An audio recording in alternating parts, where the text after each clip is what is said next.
Bienvenue à tous, ceux qu'on connaît, qu'on est content de voir ici, ceux qu'on connaît pas. Le lieu est un peu différent pour ceux qui l'avaient déjà visité. On a essayé de créer un nouvel espace pour faire évoluer le projet Odile. L'idée, c'est qu'on va organiser des temps comme ce soir, des débats, des petites conférences populaires, des cours, des ateliers, peut-être des projections, plein de choses.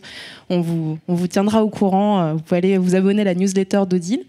Et puis ce soir, pour l'inauguration, en quelque sorte, du lieu, on a prévu un petit débat. Un grand débat, en fait. C'est pas un petit débat. Et donc, on a avec nous 3 personnes qui sont pas de Monceau, qu'on va vous présenter. Donc, Yves Meunier. Tu peux prendre ton micro, Yves, parce que peut-être je vais te demander de te présenter. Je m'appelle Yves Meunier. Chanté. Bien, moi, je suis là un petit peu en tant que vieux con d'historien. Non, on avait dit en off, ça, Yves. Non, on peut. Et voilà, j'ai écrit quelques opuscules sur le mouvement ouvrier au XIXe siècle, en particulier sur la Bande Noire, dont le livre est en vente à l'entrée. Je fais un peu ma promo. Et et aussi sur la commune du Creusot en 1871. Ok. Voilà. Mathis, ouais. On peut dire que tu es militant. Voilà. Est-ce que tu veux ajouter militant pour quelle cause? Je travaille avec le mouvement kurde. Donc moi, je viens de Paris. J'ai fait des études d'histoire aussi. Et voilà, je soutiens le mouvement kurde et donc je les ai approchés, rentrer en contact, voir comment eux ils fonctionnent et du coup quelle source d'inspiration ça peut être aussi pour nos mouvements sociaux ici et pour nos résistances et nos luttes, quoi. Ok, merci. Et enfin Antoine, toi tu viens d'Ardèche. C'est ça, je viens d'Ardèche, je m'appelle Antoine et je suis réalisateur et je m'intéresse beaucoup aux questions politiques et notamment démocratiques, tout ce qui touche un petit peu à ce qu'on appelle le municipalisme.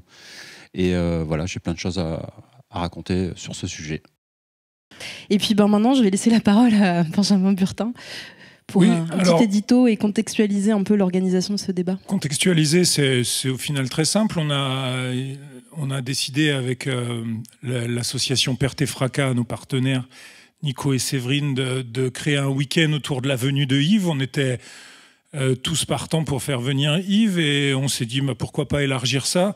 Donc vous connaissez le programme, il y a quelques trucs tout au long du week-end et on s'est dit comment mettre en perspective la connaissance d'Yves du territoire, la connaissance de son passé, et on s'est dit voilà comment pour une ville comme Monceau qui a fait montre de certaines aspirations à un municipalisme autre, à une envie pour la démocratie participative ou les choses comme ça, notamment lors des dernières élections, on s'est dit il y a eu un frémissement. Comment c'est venu? Qu'est-ce qu'il en reste? Est-ce que ça s'inspire du passé aussi, de ce qui s'est passé à Monceau avant? Est-ce que ça s'inspire de ce qui a pu se passer dans d'autres pays ou dans d'autres régions de France? Comment se place Monceau au milieu de la carte de France des initiatives populaires pour une plus grande représentativité de la population, et enfin de la voix de la population en tout cas. On s'est dit, est-ce que c'est quoi? C'est juste une mode? Ou est-ce que ça correspond réellement à l'identité de Monceau-les-Mines? Est-ce qu'il y a quelque chose qui renaît ici? Est-ce que la situation de Monceau est justement, trop mauvaise? Est-ce que justement elle est bonne? Est-ce qu'elle est dans une bonne dynamique? C'est pour ça qu'elle va vers ça? Ou est-ce que la dynamique est mauvaise? C'est pour ça qu'on va vers plus d'envie de la population de se réemparer de la politique? On a eu aussi un mouvement des Gilets jaunes assez fort ici, un rond-point, un camp de Gilets jaunes qui était assez actif. Et les Gilets jaunes d'ici, on a notamment accueilli l'Assemblée des Assemblées, donc un événement national pour le mouvement. Il n'y en a eu que 3, je crois, d'Assemblée des Assemblées. Ou un truc il y en a eu 6, tu t'es arrêté à 5. Celle de Monceau en fait. 5. Non, c'était la 3e ici, voilà. Ok. Et enfin voilà, tout ce particularisme de Monceau-les-Mines, on a voulu justement voir comment ça continuait après les municipales et comment ça prenait sa place dans la cartographie française et mondiale des initiatives populaires, parfois assez douces, on va dire, jusqu'à des initiatives plus musclées, dans d'autres endroits du monde et on s'est demandé comment est-ce que ça marche, comment ça marche et est-ce que ça marche. Voilà, j'étais un peu long. Hein. Un peu. Ouais. Ouais. Et puis on s'est demandé aussi, on s'est dit il y a eu des initiatives par le passé, il y en a eu plutôt récentes autour des élections. Puis ces initiatives se sont pas converties en succès. Du coup on s'est dit c'est le bon moment aussi pour se poser les questions, pour savoir qu'est-ce qui manque. Est-ce que c'est une histoire de maturité de l'électorat? Est-ce que c'est une histoire de maturité des listes et de méthodologie? Est-ce que c'est une histoire de communication? Est-ce que c'est... On ne sait pas. Et du coup, c'était intéressant d'aller questionner aussi au regard du passé, d'expériences autres dans d'autres pays et aussi en France, de savoir si on pouvait s'en nourrir, si on pouvait se questionner avec ces autres expériences et puis convertir l'essai. On est parti ? Alors moi, pour le coup, l'innovation municipale, si on peut appeler ça comme ça, historique sur laquelle je me suis penché au départ, c'était celle du Creusot. Alors je sais qu'il y a une guéguerre du Creusot-Monceau. Moi, étant un ancien montchaninois, vous vous débrouillez entre vous, je compterai les points. Moi je ne raconte pas pourquoi j'ai cherché tout ça, ça c'est une autre histoire, c'est un peu ce qui se passera demain. La commune du Creusot, tout le monde connaît la commune de Paris, l'insurrection parisienne, 1871, etc., après la guerre contre les Prussiens. Et il y a eu des communes de province que peu de gens connaissent. Les communes de province n'ont pas duré longtemps. Elles ont duré au Creusot, c'est 2 jours. Mais toute l'expérience de la commune au sens communal au Creusot est bien plus longue. C'est-à-dire que je pense que le point le plus important au Creusot, dans ces communes en 1870-71, c'est les grèves. C'est-à-dire 1869-1870, une série d'actions sociales, de grèves chez Schneider, qui tient toute la ville, c'est le paternalisme de l'époque, donc le pouvoir politique et le pouvoir économique.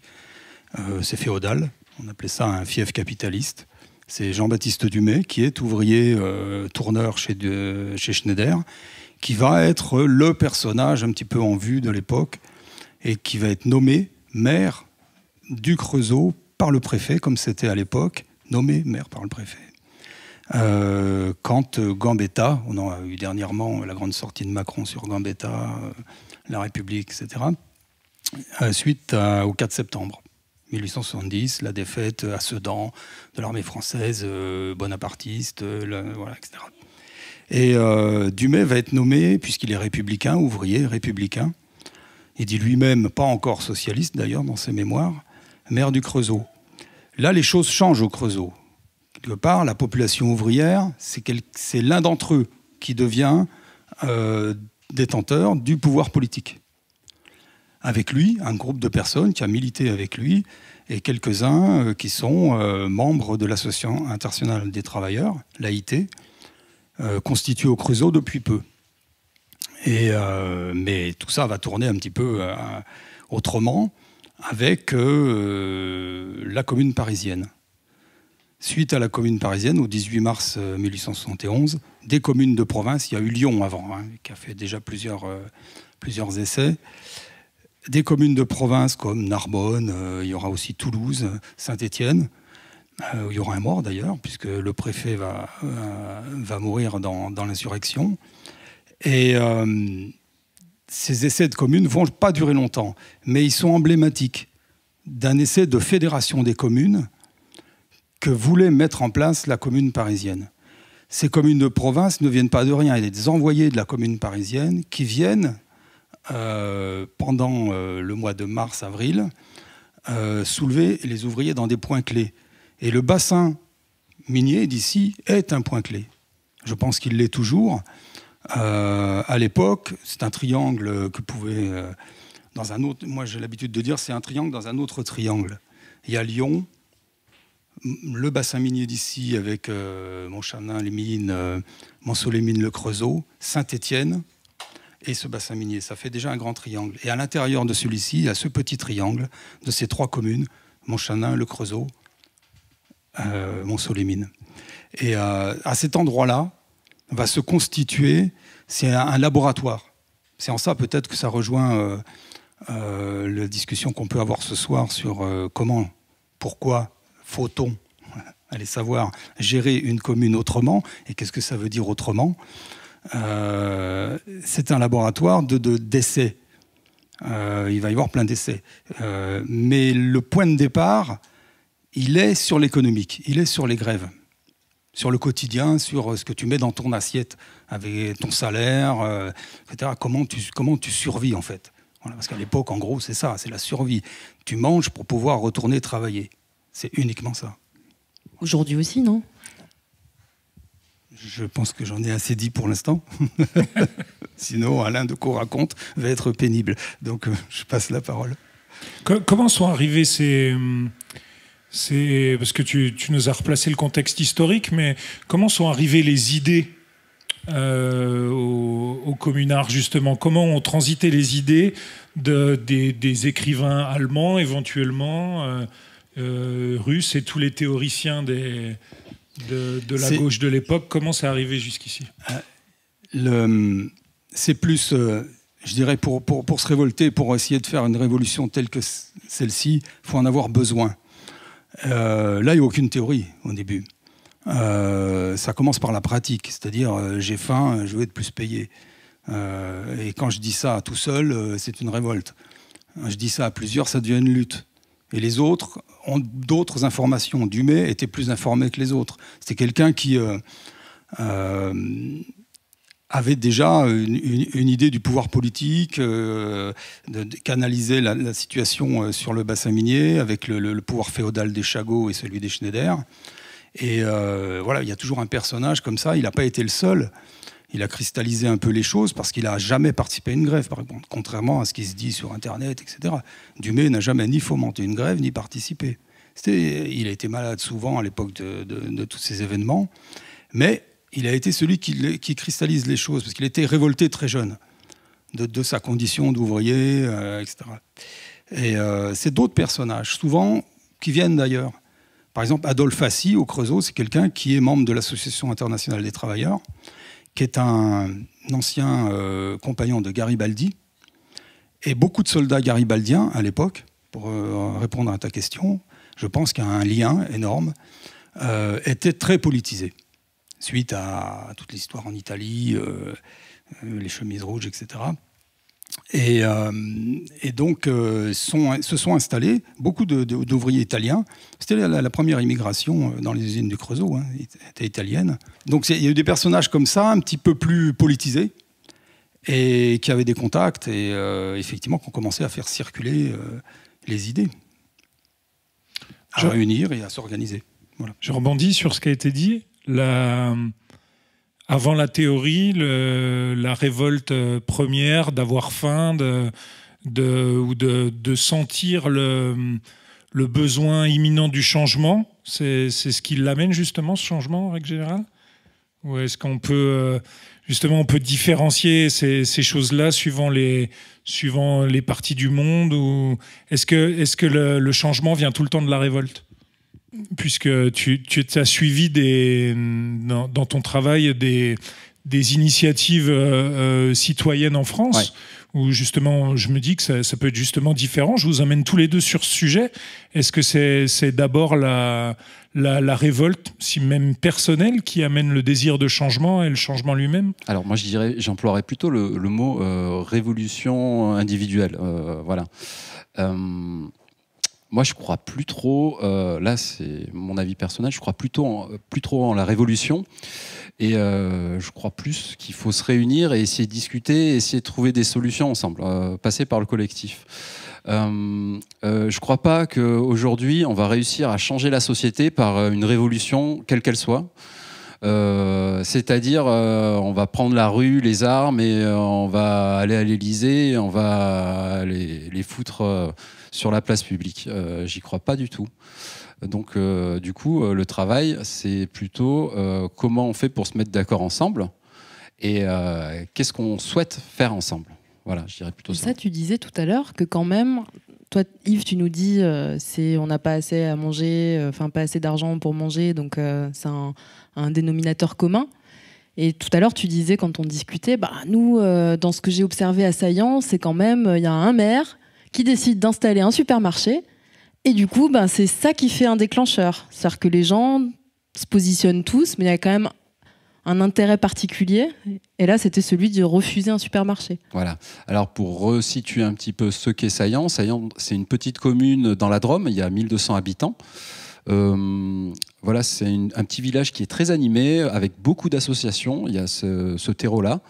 Et le maire, donc, comme tu dis, décide d'implanter cet Intermarché. Et les gens, sans demander l'avis des habitants, et les gens donc protestent. Donc ce combat dure plusieurs mois, ils se réunissent, etc. Et au bout du compte, ils gagnent. Donc l'Intermarché, le supermarché ne se construit pas. Et ils se retrouvent à peu près à 6 mois avant les municipales de 2014. Et ils se voient, bon, on a gagné, super, on a fait la fête, c'est chouette. Qu'est-ce qu'on fait maintenant ? Du coup, ils se sont dit, peut-être qu'on va présenter nous aussi une liste, mais on va faire les choses un petit peu différemment. On parle un petit peu du standard actuel ou d'une commune, c'est-à-dire on a un maire qui, je résume un peu, mais c'est un peu le standard, qui va décider un petit peu de tout. Qui a beaucoup de pouvoir, quoi. En fin de compte, le maire c'est lui qui concentre les pouvoirs dans une commune.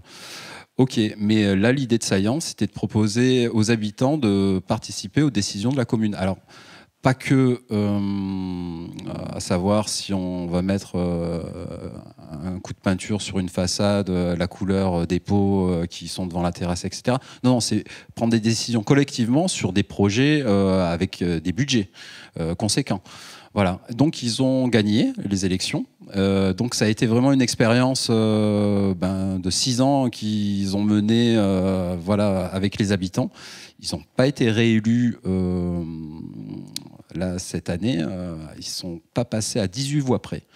Voilà. Et donc ça signifie aussi que ça a été une expérimentation, Saillant, mais qu'ils ont aussi essuyé des plâtres. C'est-à-dire que c'est bien beau de dire on fait de la démocratie participative et tout, mais ça ne correspond pas forcément à tout le monde, et il faut être très pédagogue, je pense, pour expliquer aux habitants qu'est-ce qu'ils étaient en train de faire, quoi, en fait. Et je pense que là, il y a des choses à travailler là-dessus pour dire aux habitants. Et je crois aussi qu'on n'a pas l'habitude de fonctionner comme ça. En fait, on n'a pas cette culture-là de décider ensemble des choses. Donc, c'est à nous aussi d'apprendre et d'inventer des méthodes pour essayer de prendre des décisions collectivement. Et on se retrouve souvent en collectif avec des désaccords avec les gens. Et c'est normal. Et tant mieux, parce que si on était tous d'accord autour de cette table, ça serait un peu... là, on parle plus de dictature, quoi. Enfin, pour moi, c'est ça. Moi, je pense que c'est super important d'être en désaccord. Mais après, on peut toujours trouver des points communs, quoi, et des choses qui nous rassemblent. Et pour revenir à ce que Ben disait, excuse-moi, je te coupe. Non. Ouais, la question, là-bas, c'est un supermarché qui est déclencheur, mais du coup, ça veut dire que les gens ont quand même le choix de dire je veux manger tel type de produit, ou je veux un fonctionnement local, ultra local. Il y a des endroits où en fait la révolte, elle passe pas par un déclencheur de ce type-là, ça peut passer par ce qu'on va voir à la télé. Oui, et comme ça pourra permettre à Mathis de nous parler de ce dont il est venu parler. Et attention, vous êtes prêts? Effet. Transition. De pouvoir commencer par là, parce que pour que tu puisses nous parler des luttes que tu as suivies ou de ce que tu observes, c'était une source d'inspiration nécessaire un peu pour comprendre d'où ça vient. Est-ce que tu peux nous en dire quelques mots? Alors, quelques mots, oui, je vais essayer d'être bref, c'est pour ça que je prends un peu des notes pour rester on peut faire un truc, c'est l'applaudimètre. Si les gens en ont marre et que c'est trop long, on leur dit... N'hésitez pas. Mais effectivement, les zapatistes ont mené un combat assez intéressant pour le moment aussi auquel il est apparu. C'est un moment où il y en a d'autres, où ils ne sont pas les seuls, mais ils sont nouveaux sur la scène par rapport à d'autres combats. Il y a le ZN, il y a les FARC aussi qui sont là, l'expérience de Cuba avant. Il y a un certain nombre de luttes armées qui ont lieu à ce moment-là partout dans le monde, et donc à ce moment-là, la lutte armée est utilisée comme étant un moyen révolutionnaire optimum, on va dire, ce qui justement maintenant aujourd'hui vient nous poser question à un moment où on s'aperçoit que pour pouvoir faire quelque chose, il faut négocier, il faut parler, il faut discuter. C'est un peu l'expérience de l'Afrique du Sud, où l'Afrique du Sud a réussi à surmonter l'apartheid en partie, je veux dire socialement, culturellement, pas forcément économiquement. Hein. Je veux dire, les choses n'ont pas non plus drastiquement changé du jour au lendemain. Mais ce processus de discussion est un exemple pour tous les cas de figure partout dans le monde. Et de ce point de vue-là, la lutte armée, elle pose question, effectivement.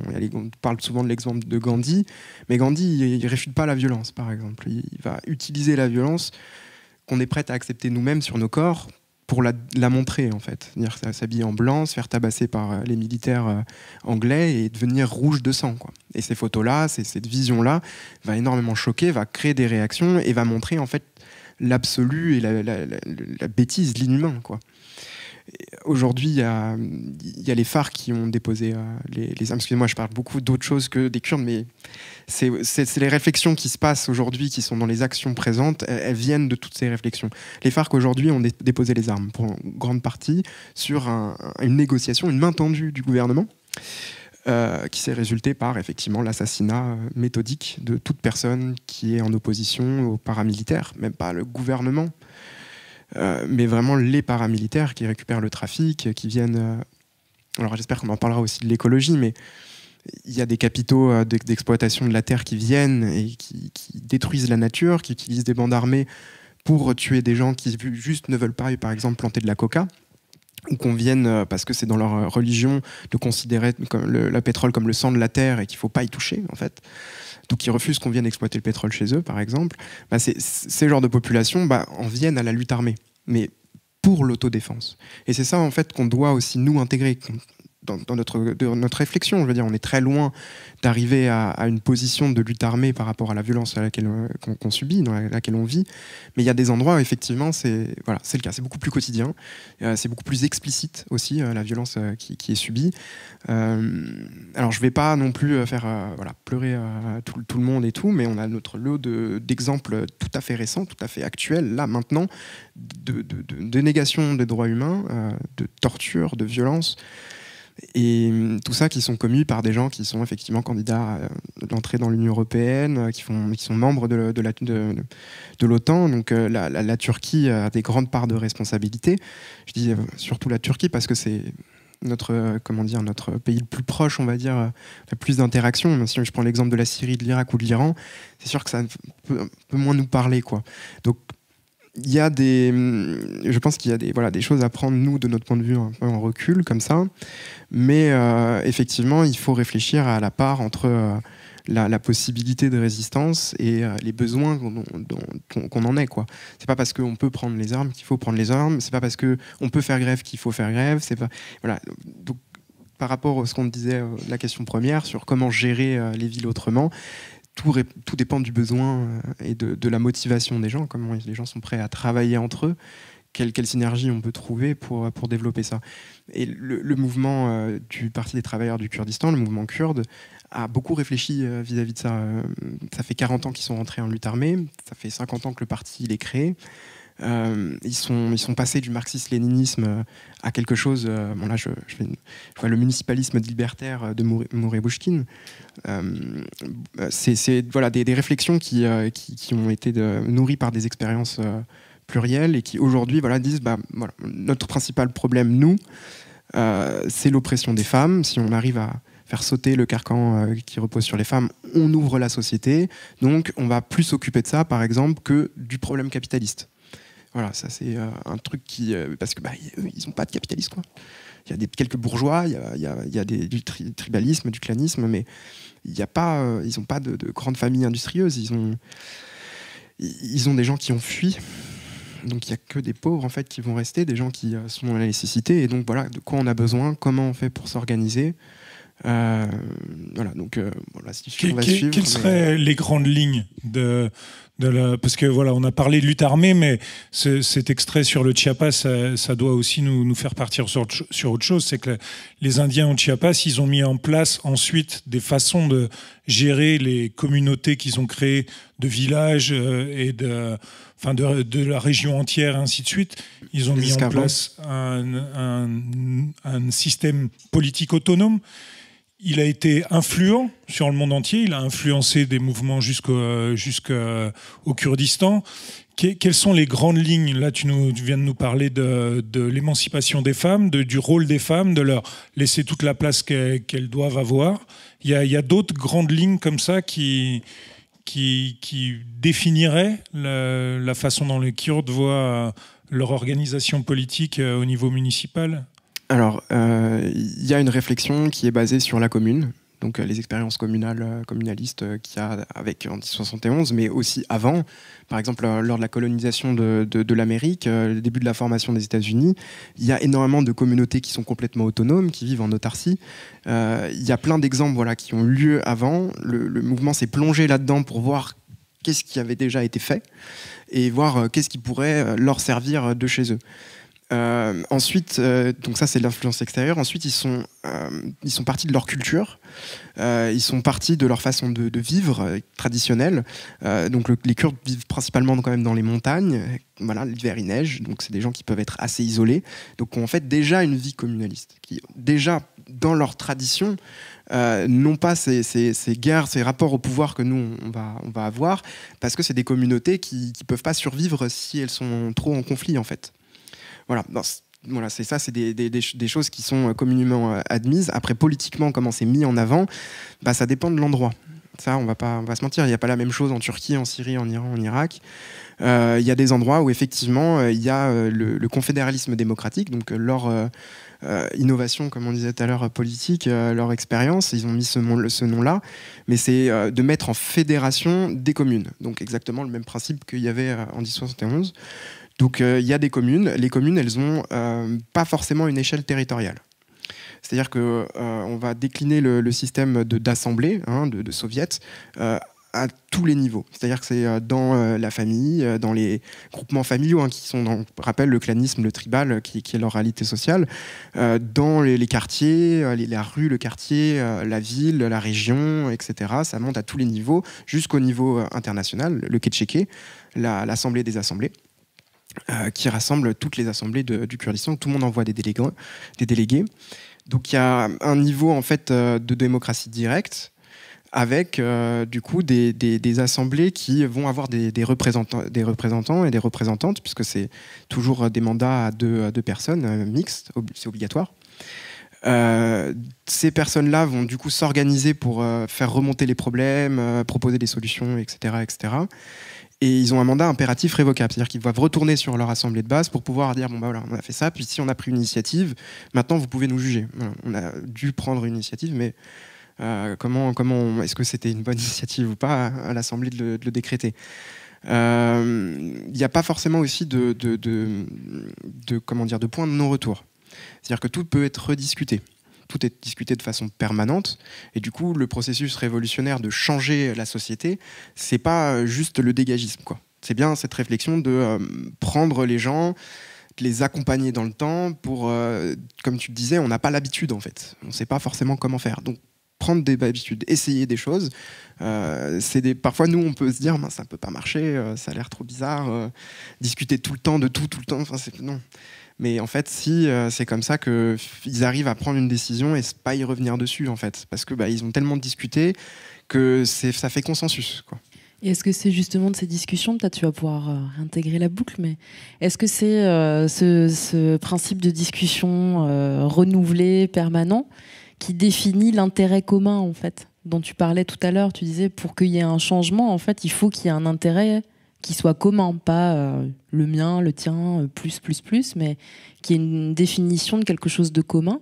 Est-ce que c'est de la parole, de la discussion que ça naît, ça? Et toi, tu as peut-être pu observer des choses du coup aussi plus près?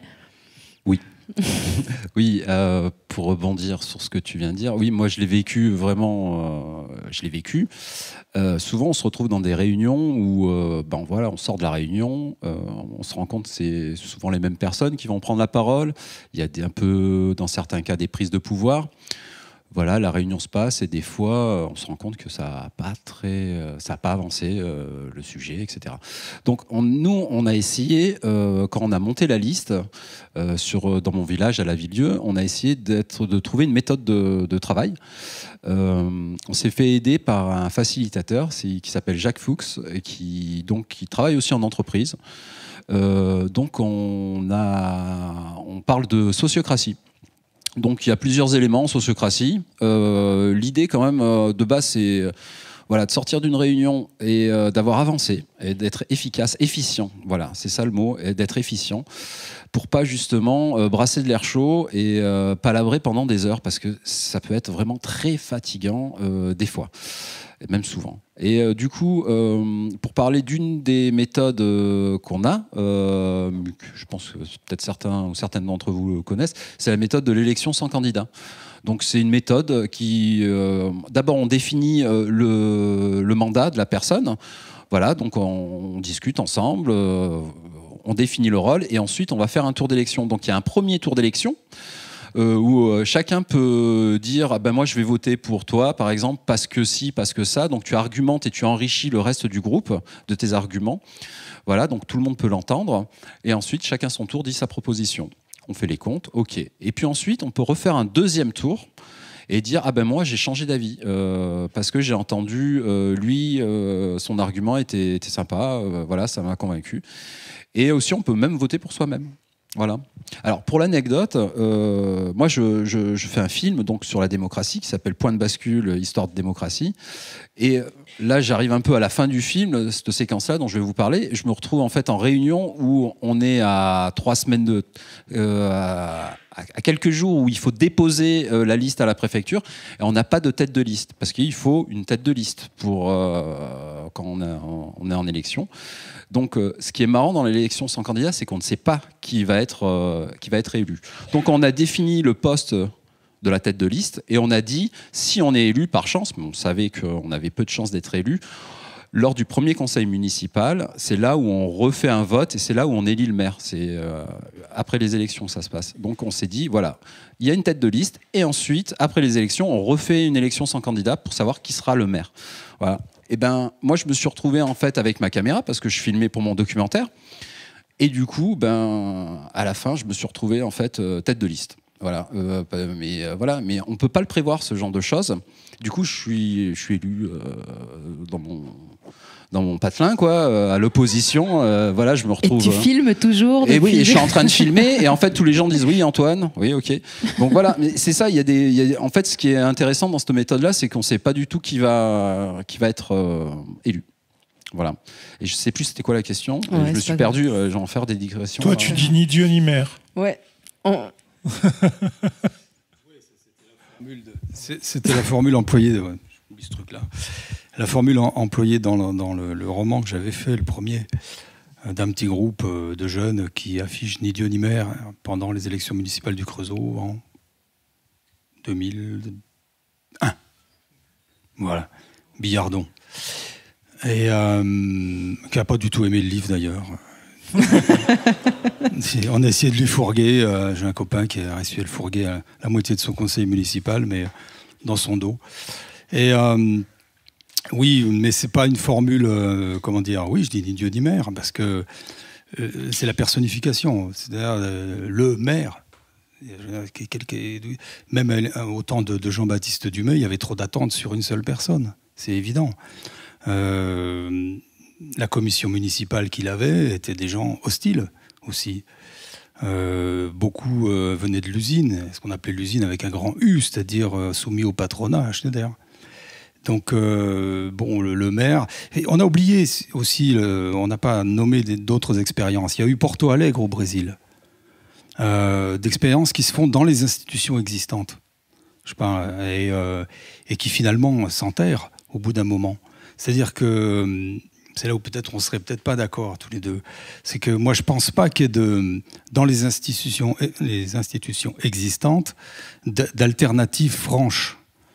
Croire qu'une bonne liste, pour moi ça n'existe pas. C'est-à-dire la seule bonne liste qu'il pourrait y avoir, c'est une assemblée populaire qui gère la commune. Et avec effectivement des mandats révocables et des gens mandatés et aussi qui viennent de l'économique, c'est-à-dire s'il y a des entreprises implantées sur le territoire d'une commune, qui représente ces entreprises dans la commune? Où est le pouvoir économique? Je crois qu'il y a beaucoup d'attentes. Les gens vivent mal, même s'ils ont à manger, on va dire, je sais pas, tu disais, on peut encore choisir dans des magasins, etc. Les choses vont quand même de plus en plus mal de ce côté-là. Il y a beaucoup de gens qui se nourrissent très très mal parce qu'ils n'ont pas les moyens. Et cette représentation-là, elle n'existe pas. Pour qu'elle existe, il faut déjà que dans le lieu où ils travaillent, ou dans leurs conditions de chômeurs ou de précaires de plus en plus importantes, qui représente ça dans une commune? La réalité d'une commune, c'est aussi tout ça. C'est des tas de gens qui ne rentrent pas dans le créneau de la liste, l'élection, etc. Alors, oui, ils ne votent plus. Ils ne votent plus, ni Dieu, ni mère, oui. Ouais. Alors, moi, je te rejoins en fin de compte sur cet aspect-là. Sauf qu'en fait, comment on fait pour créer le changement? Alors, le parti pris qu'on a, nous, c'est on utilise les institutions qui sont en place, c'est-à-dire la voie de l'élection. Mais je ne dis pas que c'est la seule. Je dis que c'est une des formes de projets à mener si on veut tenter de changer quelque chose pour le bien commun, etc. Mais c'est pas du tout la seule possibilité. Mais c'est intéressant quand même de se pencher là-dessus. Et moi, en fait, ce qui me vient là tout de suite, c'est la responsabilité d'être un enfant, d'être un adulte. Qu'est-ce que c'est? Voilà. Moi, je me suis dit à un moment, j'en ai marre. J'en ai marre de regarder la télé, de voir des trucs passer, là, j'ai envie d'agir. Et je ressentais en moi un sentiment d'impuissance. Je vais parler de moi, de mon expérience, parce que je ne vais pas faire de concept général sur les autres, mais je vais vraiment parler en fonction de moi. Et du coup, ce sentiment d'impuissance, moi, il me gênait vraiment, et je commençais à plus en pouvoir. Et en plus, je voulais faire un documentaire, je ne trouvais pas de thème, etc. Donc la démocratie est venue. Mais je me suis dit, en me penchant sur les élections, sur le système de la Ve République aussi, parce qu'on est, on est régi par ça, très clairement.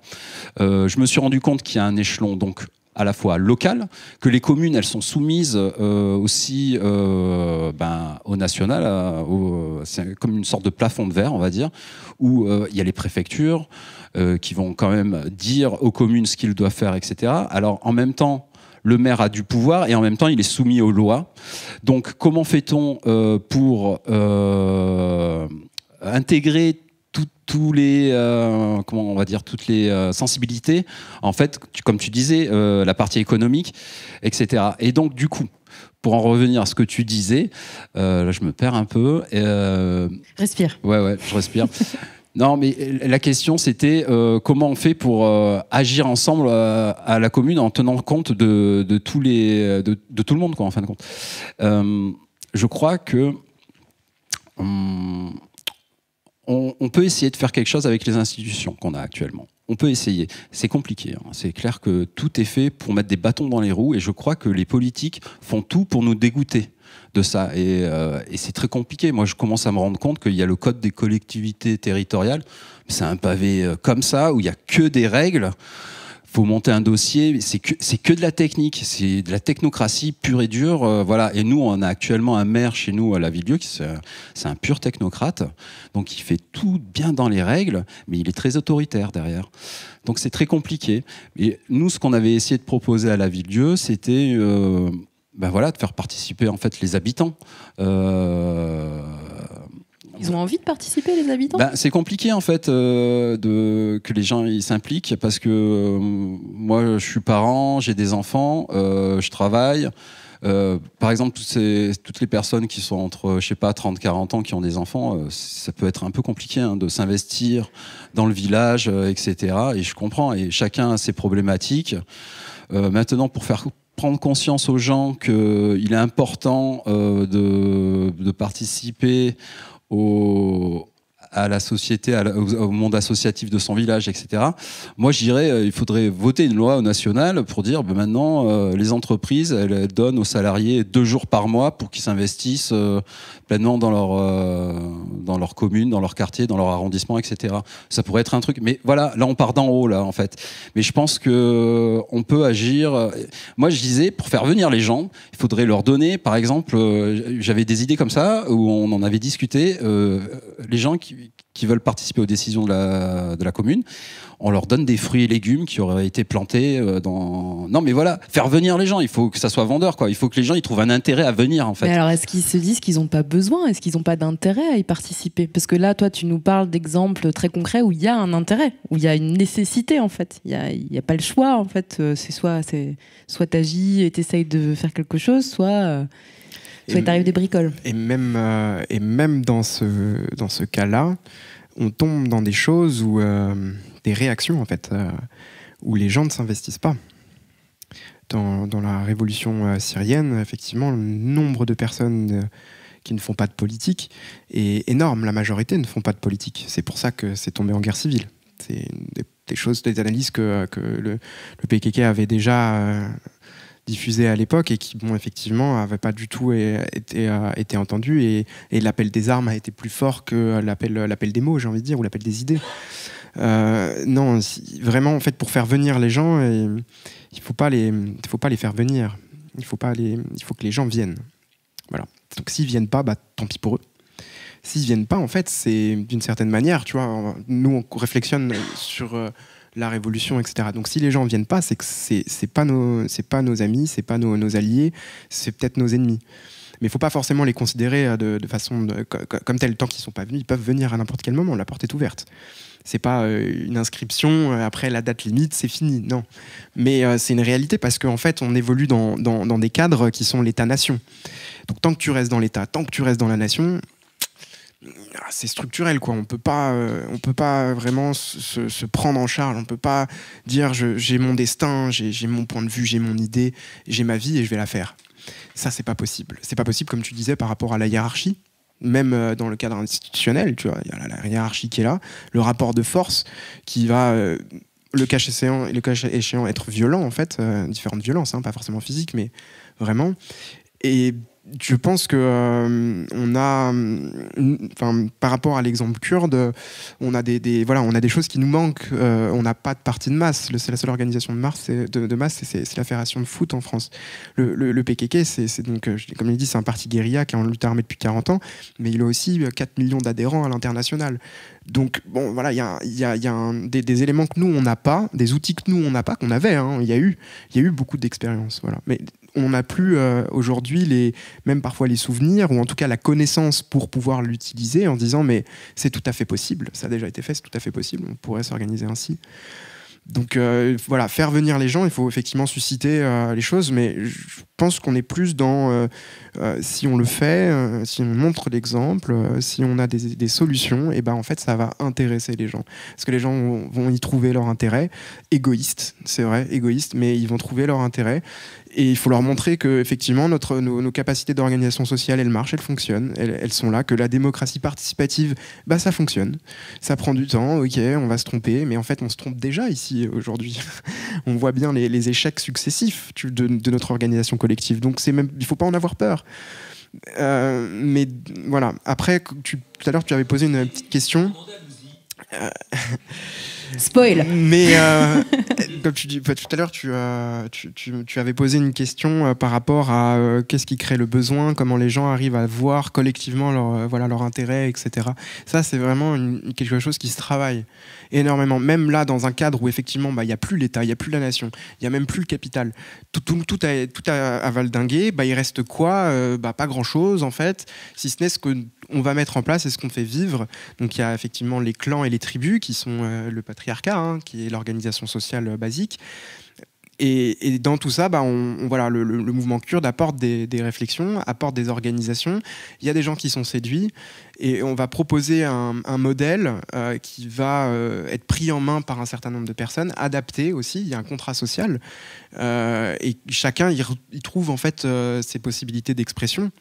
Et c'est le cas dans lequel on parle, dans le Moyen-Orient, c'est des sociétés civiles qui n'ont pas eu la parole pendant super longtemps, tandis que nous l'avons la parole. On peut tellement parler qu'on ne s'écoute plus les uns les autres, on ne prend plus le temps de parler. Ici ce soir on le fait, heureusement, merci à vous. Et c'est des choses effectivement qu'on doit mettre en parallèle, mais en se gardant évidemment d'échelle, je pense.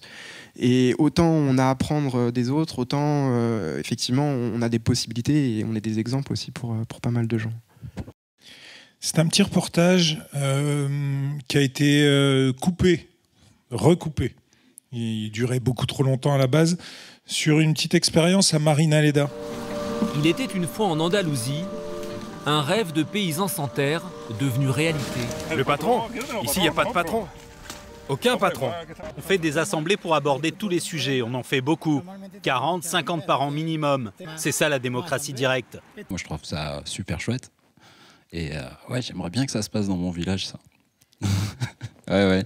Mais c'est vrai ce qu'il dit dans le reportage, ça prend du temps, hein, la démocratie participative. Et c'est le nerf de la guerre aussi un peu, ça, dans ce genre d'initiative. C'est le temps. Moi, je compte plus les heures passées à faire des réunions, etc. Et ce que je répète, hein, je redis, hein, c'est pas forcément accessible à tout le monde. Par exemple, aux gens qui travaillent, etc. Mais après, c'est quand même intéressant que les gens participent. Mais voilà, on n'est pas habitué. C'est pas dans notre culture hein, de penser et de travailler comme ça.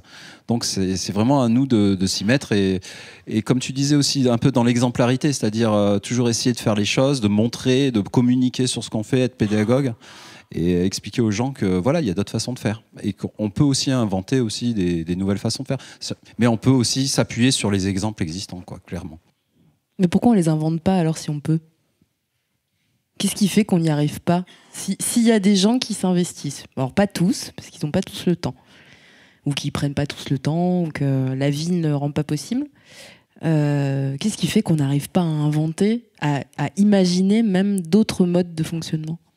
Je pense que en France, on a un système politique qui est assez verrouillé hein, quand même. Hein, il y a des verrous un peu de partout. Hein. Et que du coup on est dans des systèmes idéologiques. Quand on parle de démocratie, moi quand j'emploie le mot démocratie, les partis politiques pour moi en fait ils n'ont plus grand sens, ils n'ont plus grand intérêt parce qu'en fait on va demander aux gens de décider par eux-mêmes. Donc en fait on n'est pas dans une idéologie à proprement parler, dans une politique politicienne comme il y a actuellement, où c'est des petits arrangements entre élus, etc., où ça peut se voir comme ça. Non, et du coup, entre la Ve République, il y a des gros verrous, quand on voit le président de la République, il a beaucoup de pouvoir, quoi. Il peut décider de tout, quoi, actuellement. C'est incroyable. Par exemple, je prends l'exemple de la 5G actuellement, il y a du débat, là, je vois sur Facebook, je vois passer plein de trucs sur la 5G et tout. Je crois qu'il y a un intérêt pour ça. Les gens, ils se demandent, ça va consommer de l'électricité, apparemment, ça peut avoir des nuisances sanitaires. Donc, organisons tout simplement un débat, mais pas que consultatif. Un débat où les gens, ils vont décider, est-ce qu'on va avoir une antenne 5G ou pas? Et par exemple, je sais qu'il n'y a pas si longtemps que ça, maintenant, les maires, ils ne peuvent plus s'opposer à l'installation d'une antenne, par exemple. Voilà. Ouais, la communauté, les intercommunes. Moi, une des choses qui m'a le plus marqué dans les capacités municipales, dans les expériences, quand tu parles de verrou, il y a les communautés de communes qui sont récentes, qui n'est pas quelque chose que tout le monde a connu depuis toujours. C'est des choses qui sont récentes. Et les communautés de communes, elles sont chargées de la fiscalité. Ça, c'est très intéressant aussi. La capacité d'une municipalité à pouvoir, du coup, diriger par elle-même, agir par elle-même, elle vient aussi de ses capacités, dans notre système capitaliste, de ses revenus, de ses fonds, son financement. Là, je rebondis parce qu'en fait, ça faisait partie de notre projet quand on a monté la liste sur la Ville-Lieu. Donc, on fait partie d'une communauté de communes du bassin d'Aubenas. On s'est rendu compte que les compétences des municipalités migraient vers les Comcom ou les EPCI, on appelle ça, selon la taille, c'est ou des communautés de communes, métropoles, etc. Et on s'est rendu compte que le pouvoir, il s'était centralisé un petit peu là-dessus. Et ça, c'est la loi NOTRe, nouvelle organisation des territoires. On a les régions, la fusion des régions, c'est la loi NOTRe, par exemple. Et on s'est dit, mais mince, alors, chouette, on va prendre la mairie chez nous, super, mais en fait, on va se retrouver coincé par la Comcom. Parce qu'en fait, par exemple, là, on se rend compte qu'il y a le PLU. Maintenant, il est devenu intercommunal. Donc, du coup, en fait, le maire, la commune n'a plus la main sur le PLU et c'est super important, le plan local d'urbanisme. C'est là où on décide, là, on va faire une zone industrielle, on va faire une zone naturelle, la constructible, etc. Et on s'est dit, dans notre projet qu'on a monté, donc, qui s'appelait Ardèche Terre de Délivrance, on va proposer des listes participatives, mais sur l'ensemble de notre territoire, de la Comcom. Ça nous paraissait cohérent de faire ça. Alors après, la réalité, c'est que c'était super dur. Déjà de monter une liste, on a réussi à monter qu'une liste en fin de compte sur notre territoire, parce qu'on voyait qu'à Aubenas, ça prenait pas, à Vals, ça prenait pas non plus. Et voilà, on a eu des difficultés à monter la liste, mais on a réussi à en monter une. Mais voilà, on a tenu compte de cet aspect-là, de cet échelon de la communauté de communes, des EPCI. Voilà. Je sais pas, de leur reportage, on a vu le même quand même. Il pose quand même une question primordiale, il me semble, c'est celui de la propriété, des moyens de production. Alors je parle comme au 19e. Ah oui, je suis là pour ça, donc je fais le boulot. Ça me semble que c'est clair, quoi. C'est-à-dire là, il y a une liaison avec l'économie. Bon, après, l'expérience espagnole, il faut revenir à 1936 aussi. Les communes d'Aragon, pendant la guerre d'Espagne, les communes libertaires d'Aragon, etc., où tu as une représentation économique dans les communes. Alors, c'est des territoires ruraux. En France, depuis la Révolution française, on a admis une religion sainte, c'est la propriété. En particulier, la propriété des sols individuels. On a du mal à collectiviser les sols. La Révolution a donné la terre aux paysans, disaient les socialistes de 1870. Nous voulons l'usine pour l'ouvrier. Ça, on ne l'a jamais eu. Et c'est, à mon avis, toujours un débat. Alors, on peut appeler ça autre chose que l'usine aujourd'hui. Et qu'est-ce qu'on fait de ceux qui n'ont pas de boulot, etc. Donc, je trouve que quand on ne pose pas le problème économique, on ne pose pas le problème de vers quoi on va. Alors après, comment on va décider un type de démocratie, etc. Déjà, vers quoi une première assemblée un peu large pourrait décider quel est le but. Ensuite, elle se donnera les structures pour y parvenir. Mais je pense que les choses se font dans un certain ordre, de manière à ce que ce soit compréhensible et qu'on ait le plus grand nombre possible. Je suis d'accord, je te rejoins, Mathis, sur le fait qu'il ne faut pas attendre tout le monde, il faut bien commencer, et que, après tout, les absents, ils ont tort, et que tu commences avec ceux qui sont là. Et ton assemblée, c'est un embryon au début, c'est pas un politburo, c'est un embryon, et qui essaye de se donner le plus de démocratie possible. Mais elle doit avoir un but. Et bon, là, moi, Et toi, je trouve que là, on pose le vrai problème dans ce montage. Bravo le montage. Quand tu dis doit avoir un but, selon toi, monter une liste et se présenter à des élections, c'est pas un but? Monter une liste. Parce que du coup, c'est ce qui se passe en fait là. Les gens qui ont de l'énergie, ils se disent. Je dirais, c'est même pas le problème. C'est-à-dire que pourquoi pas et pourquoi. Pour moi, c'est pas là le problème. C'est-à-dire, s'il y a une assemblée assez importante... Moi, j'ai vécu les Motivés à Toulouse, qui est une expérience municipale, justement. Ça me revient maintenant, là, un flash. Là, tu vois que tu as des trucs à dire, Yves. Tu peur tout à l'heure. Bon, les Motivés à Toulouse, ils ont eu, je sais plus, 2, 3, 4 élus. Ça a créé tout un bordel local. À l'époque, c'était Baudis. Et... c'était une des premières listes citoyennes prises en exemple en France, faisons comme à Toulouse, assemblée participative, contrôle des mandats, etc. Ça a beaucoup de succès dans les assemblées préparatoires. Les motivés n'ont pas eu beaucoup d'élus. Ils ont fait tout de suite alliance avec le PS local pour le deuxième tour. Et une fois qu'ils ont eu des élus, les quelques élus qu'ils avaient, même si la municipalité est restée baudice, ils ont tenté, et je trouve ça tout à fait logique, de faire un travail de ce que tu peux faire, toi, d'opposition et de rendre compte de leur mandat tel que l'Assemblée qui les avait mandatés leur avait demandé. Ça a duré 2, 3, 4 mois. Mais par la suite, ça s'est délité, les gens ne venaient plus aux assemblées. Et parce que, bon, on délègue, voilà, il y a 3-4 élus. Après, il y a deux choses là-dedans. Hein.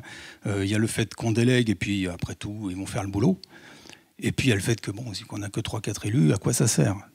Voilà, ces deux choses, ça s'ajoute et font que les gens se désinvestissent. Mais ils ne se désinvestissent pas que dans ce domaine, c'est partout. On est dans un pays où on consomme. On n'est qu'un pays de consommateurs. Je veux dire, il faut bien se rendre compte depuis 68 de ce qu'est devenu ce pays. C'est-à-dire que cette grande révolte qui avait eu lieu en mai 68, qui a posé d'autres problèmes que ceux des classes sociales, qui pour moi sont primordiales. Le problème de classe est primordial. Le reste en fait partie. Mais il fallait aussi poser ces problèmes-là, d'une société qui va vers le consommer pour consommer, etc., se poser des questions vers quoi on va. Ben, maintenant, on est toujours au même point. Je veux dire, alors, il y a la mondialisation, etc., une commune, qu'est-ce qu'elle peut faire? Moi, je comprends, une commune ne peut pas faire grand-chose. Qu'est-ce qu'elle peut faire, une commune? Il faudra un mouvement populaire, à la limite, qui la soutient, si elle a un vrai projet social. Il n'existe pas. Le mouvement des Gilets jaunes, il ne soutient pas une commune alternative. C'est un mouvement de révolte contre un quotidien qui ne leur va pas. Ce que je trouve tout à fait louable. Voilà, faut passer maintenant à la lutte, c'est autre chose. Mais voilà. Et c'est un mouvement aclassiste. Il ne faut pas oublier qu'il n'a pas une base, justement. Alors, moi, je suis encore pour les idéologies. Je pense qu'elles sont encore valables. On n'est pas dans la société Y. On est toujours dans une société capitaliste. Là, j'ai vu un maire communiste, c'est pas mon obédience, j'allais dire, mais quoique je suis pour une société communiste libertaire, mais j'entends pas le communisme comme les staliniens pouvaient l'entendre, mais au moins il pose le problème de la propriété. Et il ne le pose pas tout seul. Alors c'est vrai que c'est personnifié, mais visiblement c'est pas géré. Parce qu'il reste propriétaire, lui, pour le coup. C'est pas géré par lui, quoi. Alors ici, effectivement, dans une commune comme Montceau-les-Mines, ça veut dire qu'on s'intéresse aux boîtes qu'il y a autour et on dit est-ce qu'on peut les municipaliser? Bien sûr qu'on peut pas. La loi le permet pas. La sacro-sainte loi de propriété depuis notre grande révolution. Donc, qu'est-ce qui peut le permettre? Donc il y a des débats à faire, comme ici, maintenant, partout, pour reposer le problème. Tu n'as pas de boulot ou tu en as un, comment tu agis sur place? Est-ce que c'est renouveler le syndicalisme? Est-ce que c'est il prend une autre forme? Est-ce que c'est que de l'associatif? Qu'est-ce que c'est? Mais il faut parler de ça. Il ne s'agit pas de dire je vais gérer la commune autrement, vous avez mis trop de fric sur tel endroit ou pas assez à tel endroit. Là, on n'est que dans la surface des choses. Effectivement, ça ne les intéresse pas, les gens. Ouais, ça me fait penser à une histoire de vision, en fait. Avoir une vision d'avenir dans la commune. Et ce travail-là, ça se fait avec les habitants, je pense. Comment je sais que nous, dans notre méthodologie de travail, on pose la vision. Ça, et on a aussi on a nos valeurs. Donc, on avait utilisé 5 mots qu'on a choisis. Et on a défini ces 5 mots. Alors, c'était un travail qui a duré presque 3 mois. Et c'était fatigant. Mais c'était vraiment notre carte d'identité, ça, en fait. C'est-à-dire que les gens, ils nous demandaient « Ouais, vous êtes de droite, vous êtes de gauche ?» Je dis « Non, non, ça, c'est nos valeurs. » Voilà. Au moins, ça pose le truc et les gens, ils disent... Ça n'a pas été trop consensuel? C'est-à-dire Trop mou. Quoi donc les mots qui ont été choisis. Alors il y avait sagesse, écologie, je les ai plus en tête. Tu les as déjà oubliés? Ouais, je les ai oubliés. Okay. Ouais. En plus, je les ai relus il y a pas longtemps parce que on va les réutiliser parce que ce travail-là, il a été considérable. Et, mais est-ce que du coup, c'est pas le temps de travail qui est plus important que les mots eux-mêmes? Tu vois, parce que en fait, là, du coup, les mots, tu dis, c'est pas. Le temps de travail, ça a été de nous mettre d'accord sur chaque mot, de la définition du mot. Voilà. Et c'était long. C'était très long. Mais voilà, on a une carte d'identité, quoi, vraiment, avec ça. Et alors, ça peut paraître un peu long, fastidieux à faire, mais au moins, on pose les choses et c'est clair, quoi. En fait, les gens, ils viennent vers nous, voilà, ça, c'est nos valeurs. Est-ce que les Kurdes des Gilets jaunes, alors, quelle vision c'est assez intéressant, effectivement. C'est assez intéressant. C'est quelque chose dont on a beaucoup discuté, beaucoup y a participé aussi. Une raison pour laquelle notre groupe est en France, c'est pour faire ce travail de recherche historique, culturelle, de trouver une identité, si vous voulez, qui va au-delà de cet État-nation qui nous formate beaucoup. Et l'expression des Gilets jaunes, c'est un peu une réaction vis-à-vis de cette expression, de ce truc-là, d'une banalité, d'une normalité, et en fait qui sont des injustices, qui a commencé sur un truc, peut-être on le rappelle, même si ici les gens le savent, mais les Gilets jaunes, ils ont commencé sur une nouvelle taxe qui en fait allait taxer les voitures, alors que l'essence des voitures est une des meilleures sur le marché par rapport à la pollution, comparé au fuel des avions et des bateaux qui sont le fret de marchandises et qui, eux, ne sont pas taxés. Donc il y avait cette révolte qui arrivait, quelque chose qui est très populaire, qui n'est pas juste, qui est extrêmement classiste en fait, mais qui l'est pas du tout. C'est-à-dire qu'on va voir des gens qui vont pas, c'est pas que les pauvres comme on va appeler ça comme ça traditionnellement. Là, on va voir des gens qui eux vont pas se revendiquer pauvres. Vous voyez, c'est des choses qui, dans notre évolution de notre société, dans notre évolution de classe sociale, est assez nouveau en fait. Parce qu'en termes marxistes, ça a son importance de pouvoir dire qu'un tel mouvement est populaire, qu'un tel mouvement est plutôt ouvrier, qu'il est plutôt paysan ou qu'il est plutôt salarié. C'est des réalités en fait qui sont différentes. Et là, c'est tout le monde. On a tout le monde. On a des gens qui viennent même dans le cadre familial, qui en tant que famille ne peuvent pas continuer, quoi. Et ils sont prêts à la révolte et qui expriment un ras-le-bol.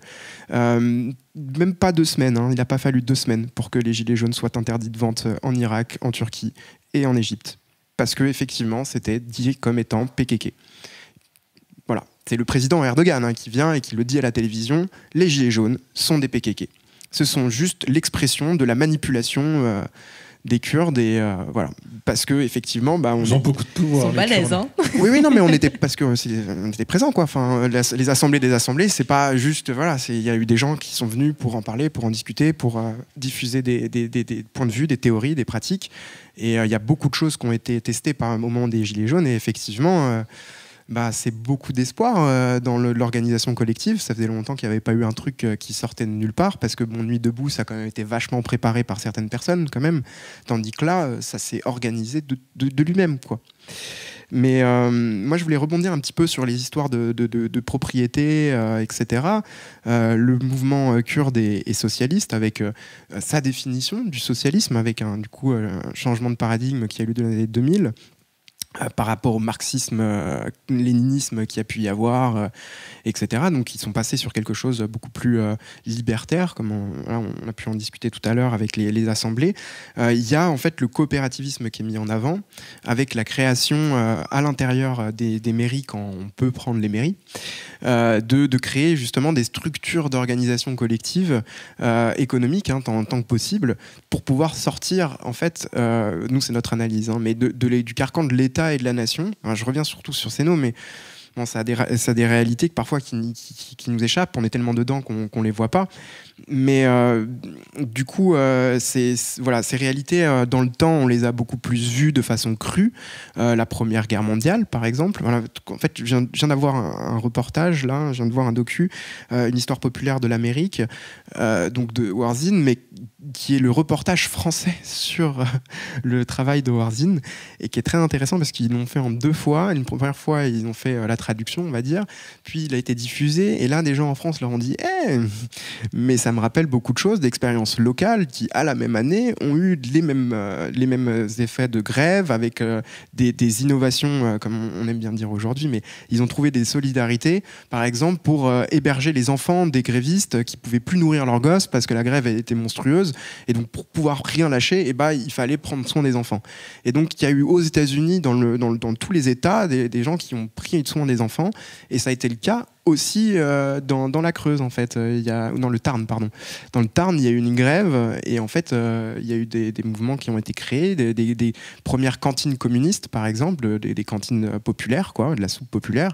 Voilà, toutes ces expériences-là, en fait, j'ai envie de dire d'auto-expression, d'auto-détermination, d'auto-organisation, elles sont très importantes. Même en utilisant un cadre légal, ça doit être notre objectif, je pense, en tant que progressistes, en tant que personnes qui veulent faire évoluer vers plus de justice et d'égalité la société, il faut arriver en fait à effectivement sortir des carcans institutionnels et normatifs pour permettre à nos expressions, à notre imaginaire de trouver des débouchés concrets, et c'est ça l'alternative en fait. Mais ça prend du temps, mais il ne faut pas avoir peur, parce que ça a déjà été fait par le passé, et ça peut très bien arriver très rapidement en fait. Non, vas-y. Je crois qu'il faut qu'on... Oui, on va conclure. Mais alors, comment ça peut arriver? C'est les questions qu'on peut se poser. Entre les gilets jaunes, par exemple, qui créent une énergie qu'on n'avait pas vue depuis longtemps, mais qui ne débouche sur rien de concret, en rentrant dans le système, par exemple, en créant des listes ou des choses comme ça. Entre les listes citoyennes qui arrivent avec beaucoup d'énergie aussi, mais qui n'arrivent pas à convaincre non plus une grande partie de la population, ou peut-être par fainéantise de cette même population, de s'investir et tout. On fait quoi au milieu de ça? Je crois que chacun participe à sa manière au bien commun. Je veux dire, une personne qui s'investit dans une asso, elle participe, elle contribue un petit peu à sa vie, à la vie locale de son quartier. Et il n'y a pas de bonne ou de mauvaise façon de faire. Je pense qu'il y a tout qui est bon à prendre. Toi, tu t'es présenté aux élections présidentielles? Alors, non, je me suis pas présenté. Non, c'est Super Châtaigne qui s'est présenté à l'élection présidentielle. Pour faire un rapide topo, Super Châtaigne, c'est un personnage qu'on a créé avec d'autres personnes. Qui a une page Facebook, et on a fait des vidéos, et ce personnage qui est réel, alors il a une cape rouge, un costume vert et une bogue en forme de casque sur la tête, et l'idée c'était un petit peu de dénoncer les élus, mais dénoncer leur vote, pas leur personne. Donc on a eu une série de vidéos comme ça qu'on a fait sur, par exemple, pour vous donner un exemple, nous on a la caverne du Pont d'Arc, pas loin de chez nous, donc c'est un gros truc touristique, et ça a coûté 65 millions d'euros d'argent public, et c'est géré par un privé, ça s'appelle une délégation de service public, une DSP. Et nous, on a juste mis un coup en lumière ça, et parce qu'en plus de ça, il y avait un conseiller régional communiste qui avait voté cette délégation de service public. Alors ça avait fait un tollé, mais c'était la vérité en fait. Super Châtaigne ne faisait que dire que ça avait été voté. Voilà. Et donc on a fait plusieurs actions de ce type-là. Et c'était un petit peu pour... une forme médiatique aussi d'implication. Voilà. On peut peut-être regarder le teaser? On va se quitter avec ça d'ailleurs. Et puis après on peut discuter tous ensemble. Et on va... Voilà. Oui, ça serait pas mal. Nous, c'est vrai que chez Odile, pourquoi on organise ces petits moments? Parce qu'on est persuadé qu'il y a l'énergie ici pour qu'il se passe quelque chose d'un peu spécial. On voit des gens motivés. Certains ont l'énergie primaire de leur engagement, on va dire, underground ou associatif, ou à travers la culture ou des choses comme ça. D'autres ont l'énergie d'aller créer des listes. C'est vrai que encore ces gens-là, on ne les a encore pas vus tous se rassembler pour créer. On se pose même la question, nous-mêmes, est-ce que c'est possible que tous ces gens se rassemblent entre toutes les énergies différentes? Mais on sent qu'il y a un terreau ici de quelque chose de différent. Et comme il a très certainement toujours existé, mais on attend, et humblement on essaye de participer à ce que quelque chose advienne. On sent que ça peut se passer. C'est pour ça qu'on titille ces sujets à travers tous les débats, les reportages qu'on fait, et ainsi de suite. C'est au final tout le temps ça qu'on titille, qu'on questionne. Donc On était très heureux de vous accueillir pour nous aider à questionner encore ça, en passant par des biais loin d'ici, des biais pas si loin, des biais loin dans le temps. Merci. Merci pour l'invitation. Et on est très heureux d'avoir fait ce premier débat dans notre nouveau local. Ça suffit les compliments là. C'est vrai. Ouais, moi, je suis super content. Là, ils ont soif. Ils ont soif. Merci. Alors, Merci à vous. Bravo. on vous met Super Châtaigne et on vous dit à bientôt. Vous pouvez retrouver ce débat sur odile.tv et nous rejoindre sur les réseaux sociaux. Voilà. Au revoir.